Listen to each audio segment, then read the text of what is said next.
కార్మికుల వైపు నుంచి కూడా ఏ విధంగా కార్మికుల యొక్క హక్కులను కాపాడాలి అనేది రాష్ట్ర ప్రభుత్వము ఈరోజు ఈ నిర్ణయం తీసుకున్నది.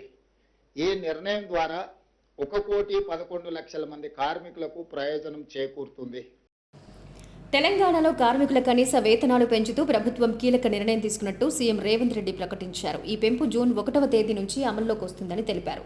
రాష్ట్రంలో కార్మికులను 4 కేటగిరీలుగా విభజించి ఆ ప్రాతిపదికన వేతనాలు పెంచినట్టుగా తెలిపారు. Unskilled, semi skilled, skilled, highly స్కిల్డ్గా 4 విభాగాలుగా విభజించినట్టు చెప్పారు. ఈ విభాగాల కార్మికులకు గతంలో అర్బన్, రూరల్గా 2 జోన్లు ఉండేవని వాటిని ఇప్పుడు 3 జోన్లుగా విభజించామన్నారు. మున్సిపల్ కార్పొరేషన్లు, మున్సిపాలిటీలు, గ్రామీణ ప్రాంతాలు పరిగణలోకి తీసుకుని కనీస వేతనాలను నిర్ణయించామన్నారు.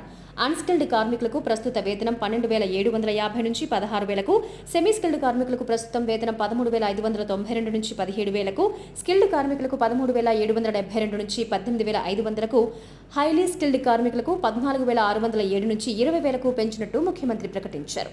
గత ప్రభుత్వ హయాంలో కార్మికుల వేతనాల పెంపు జరగలేదు. తద్వారా రాష్ట్రంలో 1,11,00,000 మంది కార్మికులు నష్టపోయారని ముఖ్యమంత్రి వ్యాఖ్యానించారు. ప్రజా ప్రభుత్వం అధికారం చేపట్టిన తరువాత ఎన్నో ఏళ్లుగా పెండింగ్లో ఉన్న కార్మికుల వేతన సవరణపై ఉప ముఖ్యమంత్రి శ్రీ మల్లు భట్టి విక్రమార్క గారి నేతృత్వంలో మంత్రులు దుద్దిల్ల శ్రీధర్ బాబు గారు, వివేక్ వెంకటస్వామి గారులతో మంత్రివర్గ ఉపసంఘం నియమించిన విషయాన్ని గుర్తు చేశారు.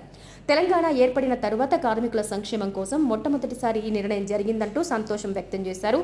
ద్రవ్యోల్బణం, నిత్యావసర వస్తువుల పెరుగుదల, ఇంటి అద్దె వంటి అనేక అంశాలు పరిగణలోకి తీసుకుని కార్మికుల శ్రేయస్సు కోసం రాష్ట్ర ప్రభుత్వం ఈ నిర్ణయం తీసుకుంది. అనేక దేశాల్లో స్కిల్డ్ లేబర్ కొరత ఉందని, విదేశాలకు వెళ్లాలనుకునే వారికి ప్రభుత్వం అన్ని రకాల ఏర్పాట్లు చేయాలని భావిస్తున్నట్టు తెలిపారు. ఏజెంట్ల చేతుల్లో కార్మికులెవరూ మోసపోవద్దని హెచ్చరించారు. ముఖ్యంగా గల్ఫ్, పశ్చిమాసియా దేశాలకు వెళ్లే వారికి ప్రత్యేకంగా శిక్షణ ఇచ్చి అక్కడి కంపెనీలతో సంప్రదింపులు జరిపి వారికి ఏం కావాలో అందుకు అనుగుణంగా ఇక్కడి నుంచి కార్మికులను పంపించే ఏర్పాట్లు చేస్తున్నామన్నారు. ప్రభుత్వం కార్మికులకు అన్ని రకాలుగా రక్షణగా ఉంటుందని, తొందరలోనే మరిన్ని మంచి ప్రతిపాదనలతో ప్రభుత్వం ముందుకొస్తుందని చెప్పారు.